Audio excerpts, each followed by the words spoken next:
welcome back to the MCAT Mastery Podcast. My name is Monika, and you've probably heard my voice on some of the top scorer interviews before. And today I have Ariana back, and we're just going to discuss grit and perseverance and how important all of that is to MCAT prep and just professional fields in general and medical school, as Ariana can probably expand on.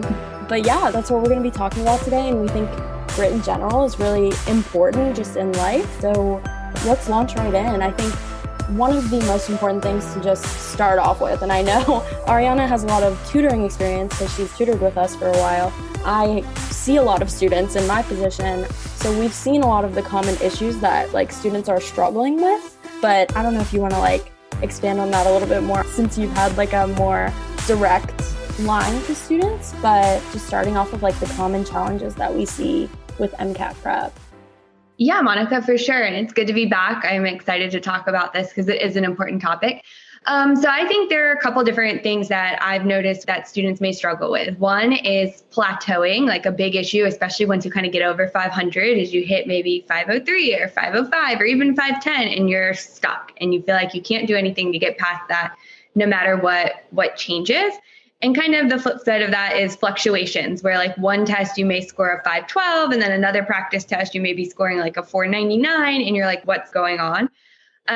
So those are two really big issues. And then of course, the stress, the anxiety, pressure, some of that is from peers, yourself, family, financial stress that comes in from just having to focus on this test or take this test. I think those are all big ones that I've seen tutoring, and some of them have even experienced myself, and I'm sure you did too when you were studying to take the MCAT.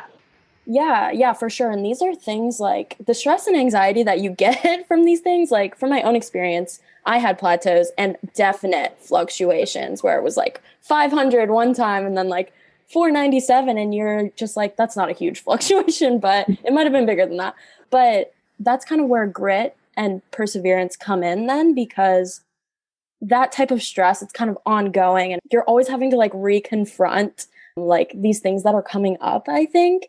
And so being able to kind of combat that is a huge part of the MCAT, just the mindset piece of being able to persevere. I'm not sure if you want to expand on that a little bit more. Yeah, I totally agree. So one of the biggest things I think with the MCAT is exactly what you said, grit. And to kind of define grit for anybody who's listening, and maybe doesn't really know exactly what we mean by that, grit is the combination of passion and perseverance. And so it's having kind of the passion enough about whatever you're doing to help you push forward even when you're worn out and tired, and the perseverance, which is just to keep going. And so I think you need perseverance for the MCAT and you need some level of passion for the field to get through it. And so both of those are really needed, and that gives you grit, which is really what helps pull you through studying and ultimately taking and mastering the MCAT.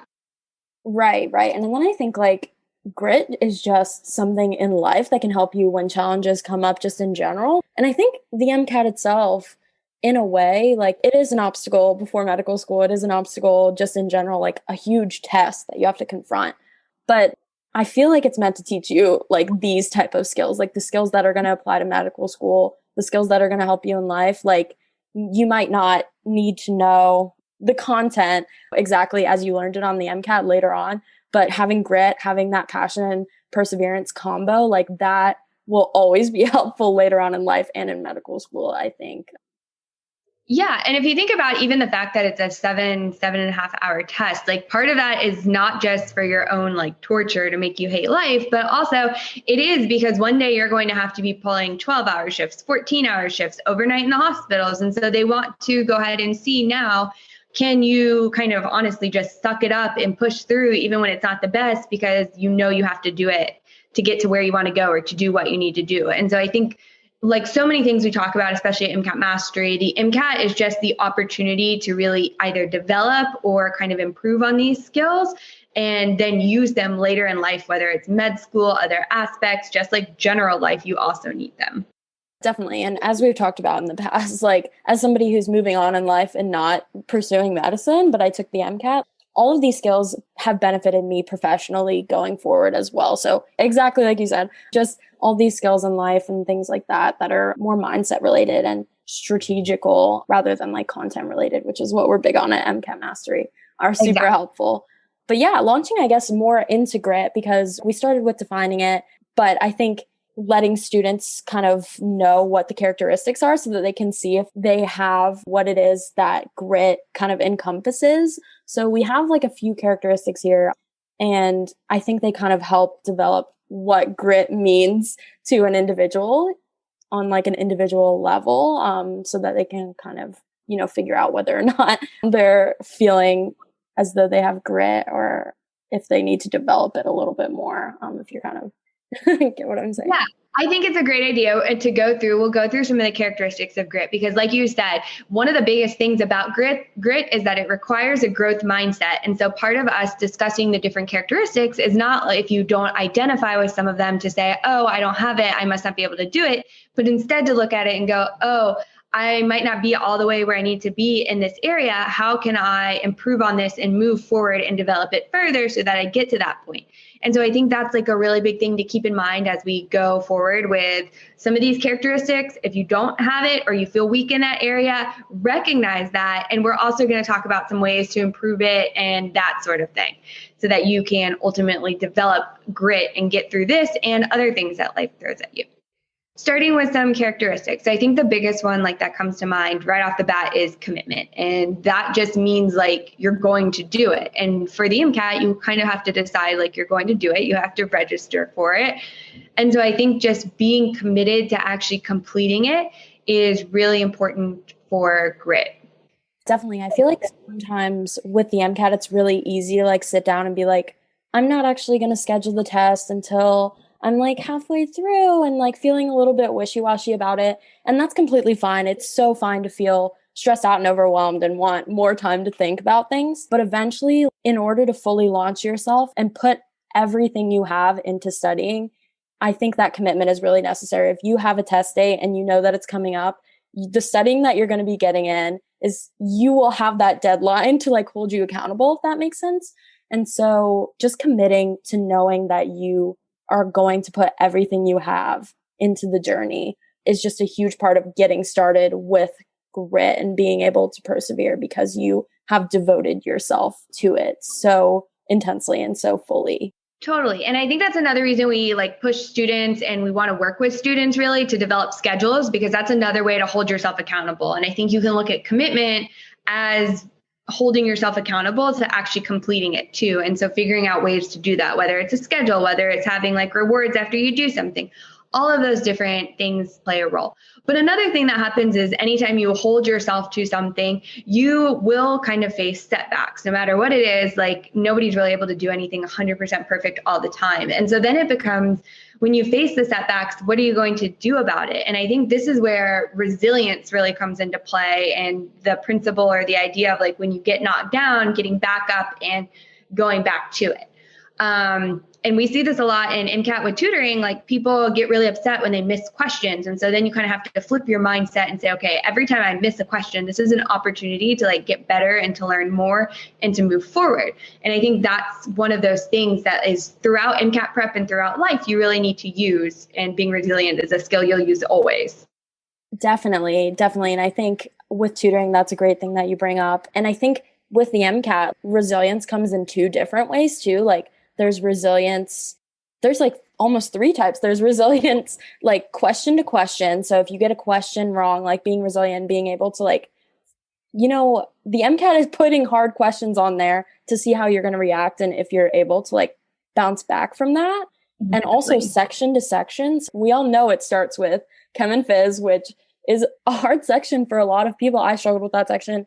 And being able to kind of be resilient and bounce back. So on test day, like let's say you found that section really, really hard, being able to move on then to the car section and have a short memory. I feel like that's a huge part of resilience, just like in the moment resilience as well. Even if you don't, it is test day, so you don't know how it went for sure, but you are feeling like a little bit down, just being able to bounce back.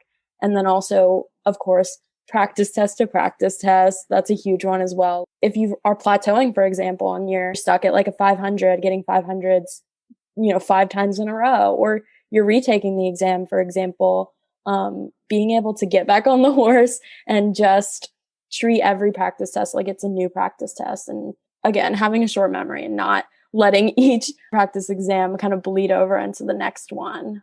So I feel like there's a whole bunch of different opportunities for resilience with the MCAT.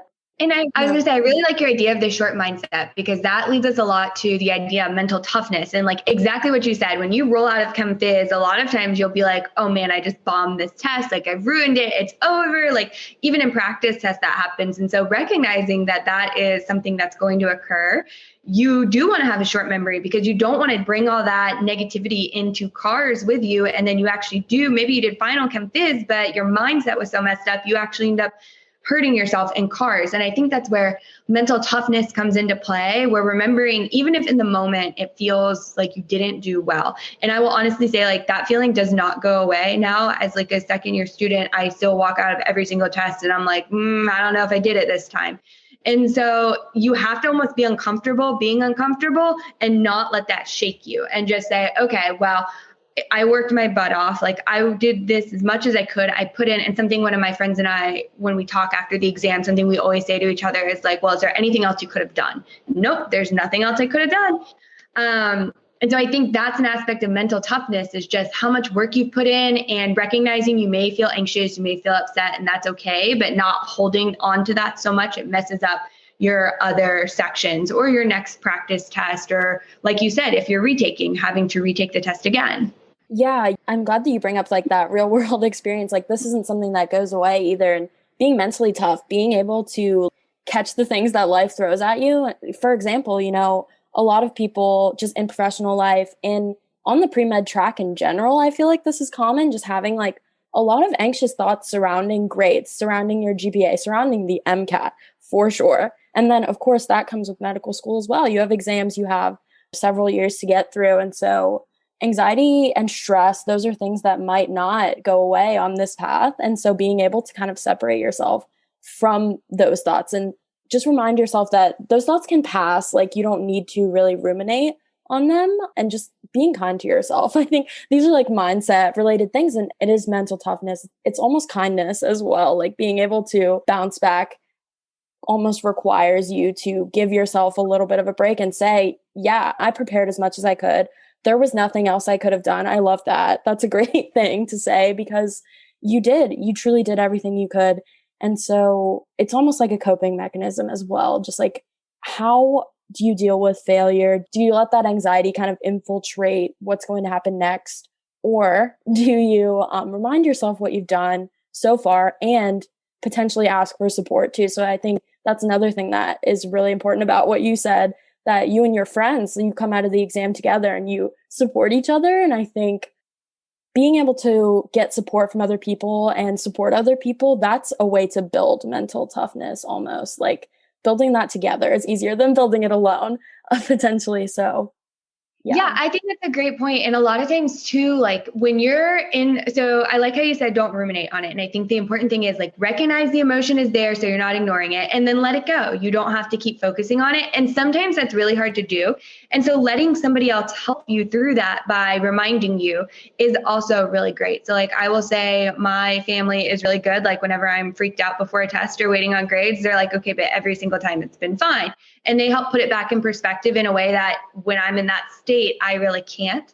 And I think that's one of the things, like family does it. Like you said, I talk to my friends and we like help each other. And I think even with tutoring, like that's one of the goals of the tutors, is to really help you refocus and say, hey, this is normal. You're not the only person that's been through this, and we're going to help you through it in a way that only people who have had to study for the MCAT, take the MCAT, apply to med school, get into med school, like in all of those phases have really experienced, because it is kind of a unique thing. And a lot of times, like while your family and friends support you in one way, it's the people who are going through this journey with you, they have to support you in a different way. Yeah, I think the way that you brought up perspective is a really big thing about it as well. Like the test can feel so big and so important, which it is important and it is big. But if you isolate yourself during your MCAT prep, for example, from your family, if you don't need tutoring, if you don't talk to anybody else that has taken the exam, if you don't participate in your social life anymore, which is, that can happen. Like prep feels so big that you feel like you don't have time for that stuff. But once you isolate yourself, that's when those thoughts sneak in that are like, I'm not doing well. I am seeing like that my score, like all you really have are your scores, which maybe you're plateauing, maybe they're going down, maybe they're fluctuating. Having someone else there to support you and put it all back into perspective and remind you that you've done so much so far and you deserve to be kind to yourself at the same time is really, really important, I think. So we've gone through the aspects of grit. So just to repeat those for you guys again, we had commitment, resilience, and mental toughness. Those three together, you would be unstoppable for the MCAT, I feel like, or at least on the right track mindset wise, which is a huge part of the exam.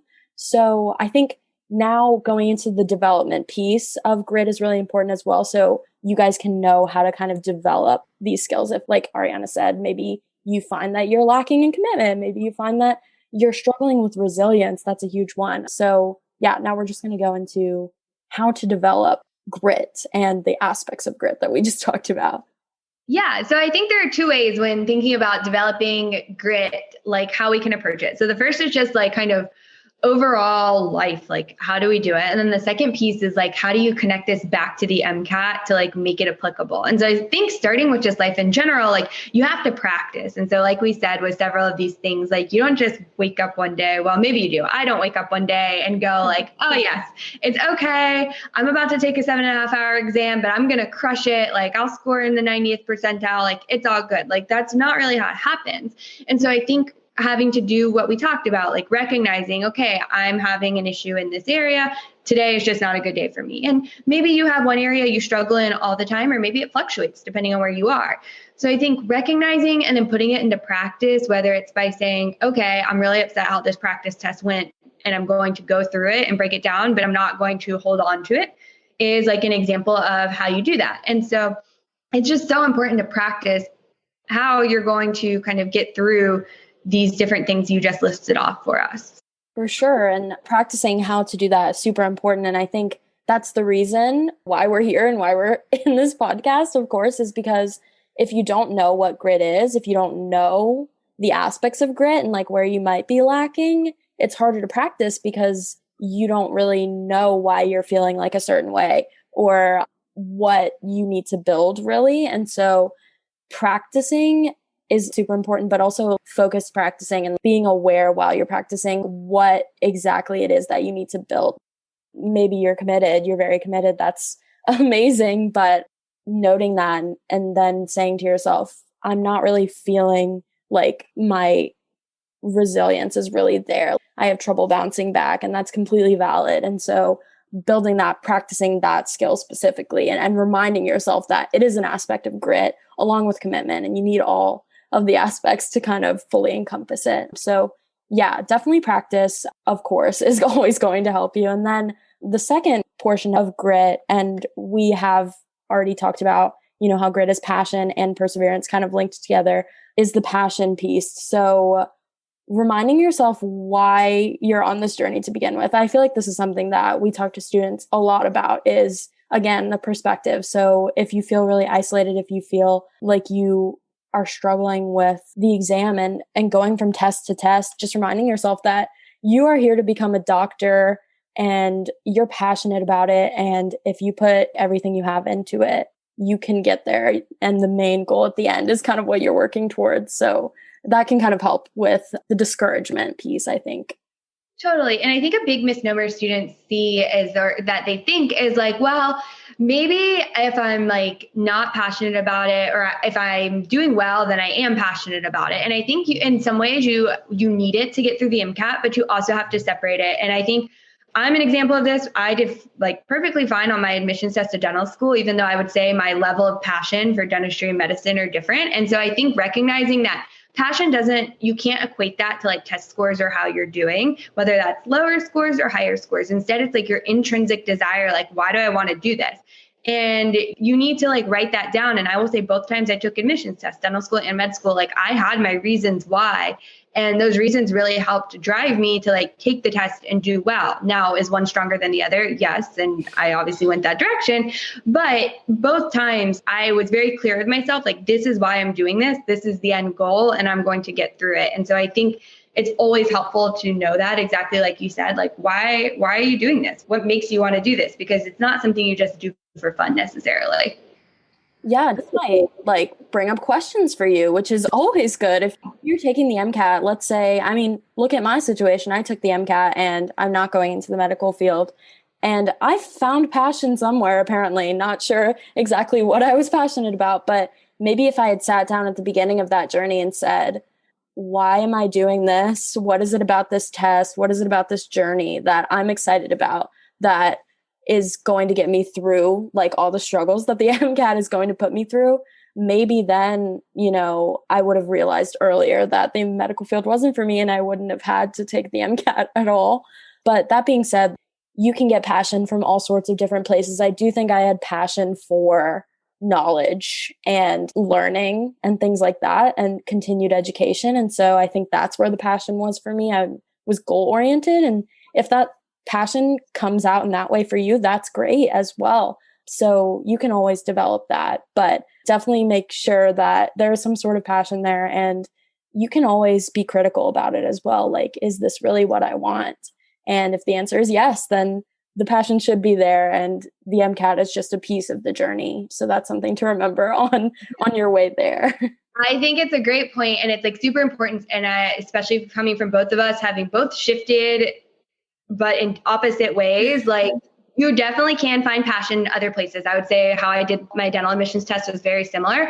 And questioning, you're right, it could come up, and it's really important that it does come up in some ways because, like you said, I applied to dental school, spent money interviewing in dental schools. Like, if you're passionate, that's great. But if not, it can end up being a waste of your time. So embrace the questions and like make sure it's what you want to do too. Yeah, definitely. Allow yourself to second guess yourself. That's completely fine. And sometimes you'll say yes, sometimes you'll say no. But overall, we think those are like the best two pieces of advice for developing this type of perseverance and grit that is required for the MCAT. And just overall, this exam requires a lot of failure. It requires you to confront over and over again discouragement and anxiety and stress. And that ultimately is why grit is so important and why you have to take the exam in the first place. I know it doesn't feel sometimes as though like it's helping anyone, but Ariana can speak to this probably more. But as you go forward in medical school, being able to persevere, being able to get through with like will and determination will help you immensely with the things that are coming up for you. Yeah, definitely. I think, like you said, failure is a big one. Like, you're never going to get through anything without failing. So it's better to just figure out how do you cope with it and how do you move forward and how do you learn from that. And in medical school, it doesn't go away either, just like real life. And so I will say, like, something that I started with the MCAT that carried over is after every exam, I go back through and I'm like, okay, where did I struggle? What can I do? And like every test I build on that. And at a certain point, like maybe I struggled because I took too much time off. Okay, that's one thing. But if I know what I did wrong, it's really helpful going forward and saying, okay, I messed up this time. Like, next time I'm going to do it like this. And I think you have to recognize that. And the same thing with the passion. Like, when you get in school, you're going to learn some tedious things that you don't really feel like are relevant or true necessarily. And so having to say, okay, why am I doing this? And again, maybe it's not just patient care, although that's a big aspect. Maybe it's like you said, like, I love learning and I want to understand how things happen. I think that's just as valid and really is an integral piece in like getting through medical school, is having a passion to learn and to understand, as well as working with patients. And yeah, I would just remember as you're going through the MCAT, like, it is a test partially to determine, like, do you have the grit to stick out something that's not easy, because it's not easy, which is what you're going to need in medical school, because medical school, shockingly, is also not easy. And so I think that's just something you have to keep in mind. Like, it's okay to fail. You're going to fail. Use it as an opportunity, the growth mindset again, an opportunity to learn and move forward. Yeah, it doesn't only apply to medical school as well. And I wanted to say this earlier. I took the MCAT and I'm not going, obviously I've said this 12 times, but I took the MCAT and I'm not going to medical school, but I do still think the MCAT benefited me. Developing grit has helped me just in life to, when things don't go a certain way. So let's like talk about the pandemic. I took the MCAT before the pandemic, so I developed that grit beforehand. And then things obviously career-wise were really difficult for people coming out during the pandemic, during that time, and trying to develop things and being frustrated that, certain things couldn't work out, and being able to persevere and being able to kind of be tough and resilient when things potentially don't work out, or when you have to fail before you can like move on and have success. Like that's something that'll benefit you going forward in whatever you do. So if you're taking the MCAT right now, just keep that in mind, that this skill set will benefit you. And it might seem hard right now, but like Ariana said, it will get better and it will benefit you in medical school as well. Totally. And like you said, a good thing, like something that professors always say is like medical school is not a bubble and life still happens. And so, yeah, you need these skills for medical school, but you need them for life too. And when you're juggling both or any sort of graduate school or jobs and some other obligation, like a family, you have to have grit. So again, like this is the opportunity to develop it, like you said, and use it in life.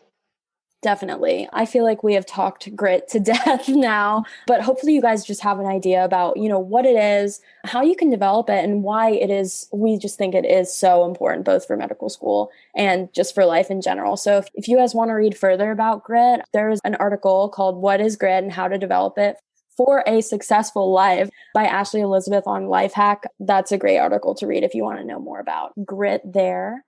So I think in the end, like the most important things to keep in mind about grit is what we started with. There are these principles of grit, but you can develop them. They are not set in stone. If you're struggling in one area, it doesn't mean you don't have it. It just means you need to grow a little more. And so keep in mind that growth mindset, and that'll take you so far. And then recognizing that these skills are things that, like we just said, like you will use throughout life. And so embrace kind of the opportunity to learn it versus thinking of it like, oh, I just have to do this for the MCAT. Think about it as I'm like growing as a person. And so really tied hand in hand with grit is that growth mindset. Yeah, you're going to grow from this exam. We believe in you guys, and we know that you have the grit it takes to get through everything that this exam is going to throw at you. If you guys enjoyed this podcast, consider leaving a short review on Apple Podcasts or iTunes. It takes less than 30 seconds, and it would help us a lot just to know what you guys think of everything you've been going through. If you have feedback, you can also email us at team@mcatmastery.net. We always love hearing feedback about all of our projects. So yeah, just let us know what you guys think about the podcast. And for more strategy related tips, we're also developing a strategy course that we're going to be releasing soon. So look forward to that coming soon from us. Thanks so much for coming on, Ariana. That was super awesome. And I'm sure we'll be having more conversations soon. Thank you for having me. I've really enjoyed talking about it, and I hope that this is helpful for everybody going forward. And just remember, like, you're not alone and you can do it. Yeah. Good luck studying, guys. Hey everyone, this is Monika again, and before you go, I just want to remind you that if you're not receiving our daily free MCAT strategy and success story emails yet, definitely be sure to sign up for those at mcatmastery.net/free course. In addition to that, if you feel like you might need personalized help with the exam and would like to have an MCAT mentor kind of look at your situation and help you identify exactly what's holding your score back, you can look into that too at mcatmastery.net/mcatmentors. And lastly, and most importantly, we just want you guys to know that you have what it takes to succeed on this exam. We know the MCAT is intimidating, and when you get a score that's lower than you expected on a practice or on the real thing, it's so easy to feel discouraged or frustrated or even hopeless about the exam. We get it. A lot of us have been there. So we want to give you the guidance that we wish we'd had when we were in your shoes. And that's what these interviews are for. That's what our emails are for. We want you guys to be able to feel confident again. And most importantly, be able to see that med school admission is possible and it's not out of your reach at all. So thanks again for listening. And remember that every top scorer, every med student, and every doctor made it through this journey. So you can do it too. You guys got this.